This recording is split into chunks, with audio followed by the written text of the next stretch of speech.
ഇതെന്താ മോളെ? ആ വീടും സ്വത്തുക്കളും എന്റെ പേരിലേക്ക് എഴുതിയ ആധാരം. Properties documents.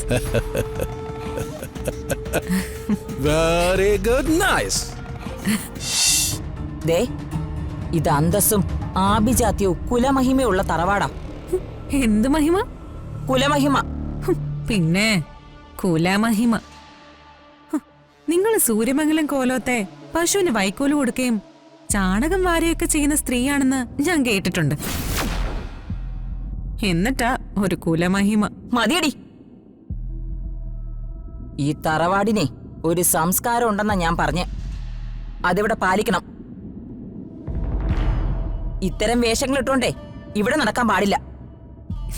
ഇതിനുള്ള മറുപടിയെ എന്റെ ഭർത്താവാണെന്നും പറഞ്ഞ് അഹങ്കരിച്ച് നടക്കുന്ന ആ കോന്തനോട് ഞാൻ പറഞ്ഞിട്ടുണ്ട്. ഇനി നിങ്ങളോടും കൂടി പറയാൻ എനിക്ക് സൗകര്യമില്ല. ശബ്ദം ഉയർത്തി സംസാരിക്കാതെടി. അതൊന്നും ഈ വീട്ടിൽ പറ്റില്ല. എന്താ ഉറക്കെ സംസാരിച്ച? വരട്ടെ, ആ ഋതികയോട് മതി, എന്റെ അടുത്ത് വേണ്ട. ഞാനേ അനന്തമ്പിള്ളയുടെ മോളാ. അത് മാത്രല്ല, ഇപ്പൊ ഈ കുടുംബത്തിന്റെ അവകാശിയുമാണ്. ഇവിടെ ഈ വീട്ടിൽ ആരെങ്ങനെ നടക്കണോന്നേ ഞാൻ തീരുമാനിക്കും. മനസ്സിലായോ?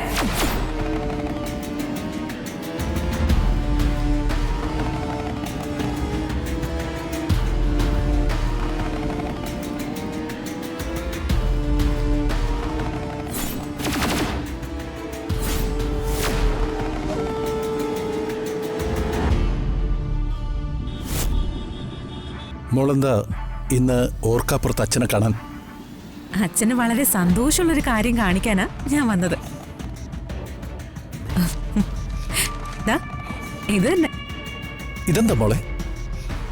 ആ വീടും സ്വത്തുക്കളും എന്റെ പേരിലേക്ക് എഴുതിയ ആധാരം.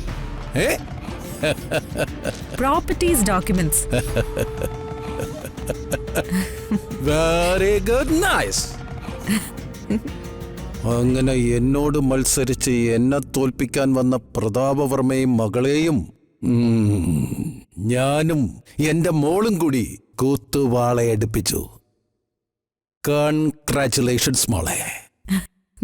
എനിക്ക് ചെയ്യാൻ കഴിയാത്തത് എന്റെ പൊന്നു മോള് ചെയ്തു. ഇത് കൊണ്ടുപോയി സേഫായി മോള് മോളുടെ റൂമിൽ ലോക്കറിൽ സൂക്ഷിച്ചു വെച്ചോ. ഇന്നീ അനന്തംപിള്ള മനസമാധാനത്തോടുകൂടി ഒന്ന് ഉറങ്ങും.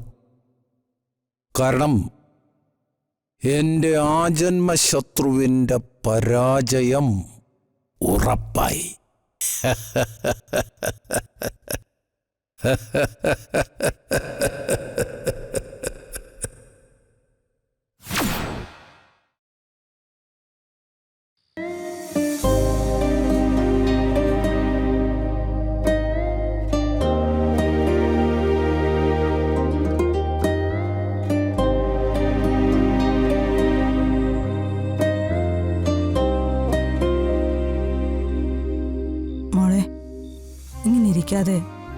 എങ്ങനെയെങ്കിലും സമാധാനം കണ്ടെത്താൻ ശ്രമിക്കേ. എങ്ങനെയാ ചെറിയമ്മ? ഏത് തരത്തില് എനിക്ക് സമാധാനം?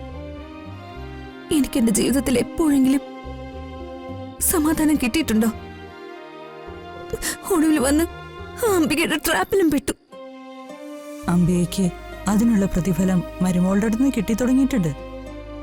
ആ പെണ്ണ് പോയ പോക്ക് കണ്ടോ? അംബികയെ വിറപ്പിച്ചിട്ട് അവള് പോയേ. അവള് പോയിട്ട് ഇതുവരെ തിരിച്ചു വന്നില്ലേ? ഇല്ല. എപ്പോ പോയതാ? ഇത്ര ലേറ്റായിട്ട് അവള് തിരിച്ചു വന്നിട്ടില്ല.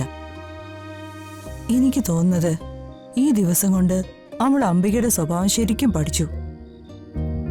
ഒരു പക്ഷേ അവൾ അംബികയെ ഒരു പാഠം പഠിപ്പിക്കാൻ വേണ്ടി ഈ വേഷമൊക്കെ കെട്ടി അഭിനയിക്കുക. അല്ല, അങ്ങനെയല്ല ചെറിയമ്മേ. ആക്ടിംഗ് ആയിരുന്നെങ്കിൽ അത് നമുക്ക് കണ്ടുപിടിക്കാൻ പറ്റുമായിരുന്നു. എങ്ങനെ? ഇതായിരിക്കും അവളുടെ ശരിക്കുള്ള സ്വഭാവം. അവള് നമ്മൾ വിചാരിക്കുന്ന ആളൊന്നും അല്ല. അവള് ആക്ട് ചെയ്തു എന്ന് പറയുന്നത് ശരിയാ. ഒരു പാവാണെന്ന് അവള് നമ്മുടെ മുന്നിൽ ആക്ട് ചെയ്ത് കാണിച്ചു. മിക്കവാറും അംബികയുടെ അന്ത്യം അവളുടെ കൈകൊണ്ടായിരിക്കും.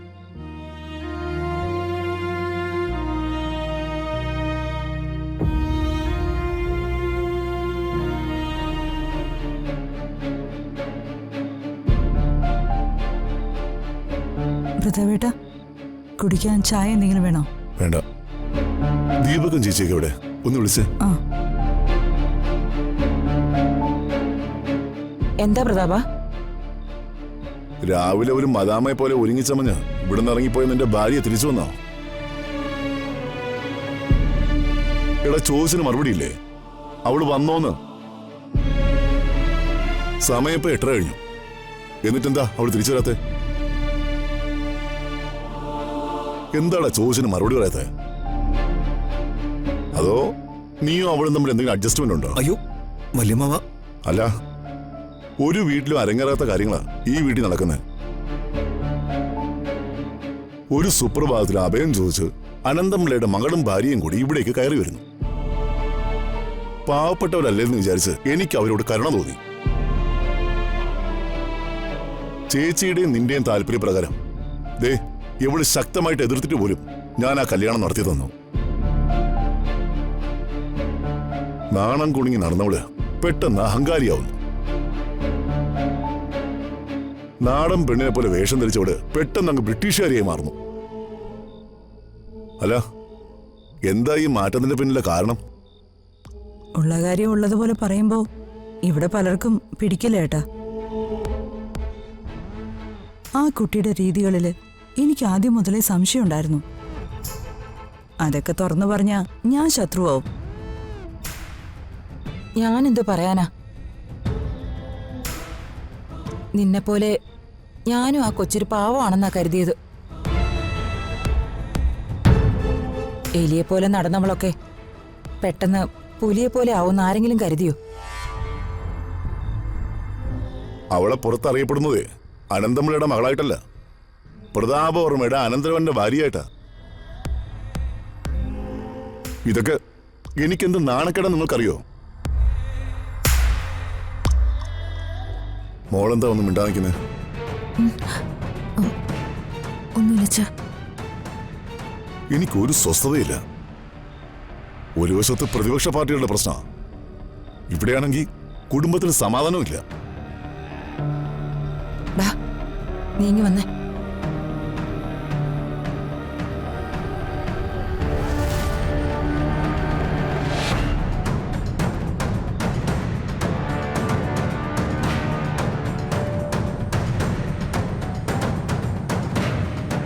എടാ, അവൾ എവിടേക്കാ പോയെന്ന് നിനക്കറിയോ? എനിക്കറിയില്ല അമ്മേ. എടാ, ഭാര്യയെ മയക്കി കയ്യിലെടുക്കാൻ നോക്കണ്ടേ? അവൾ അത്രയും പെണ്ണൊന്നും അല്ല അമ്മേ. ശോ, ഇതൊരു വലിയ കുരിശായല്ലോ.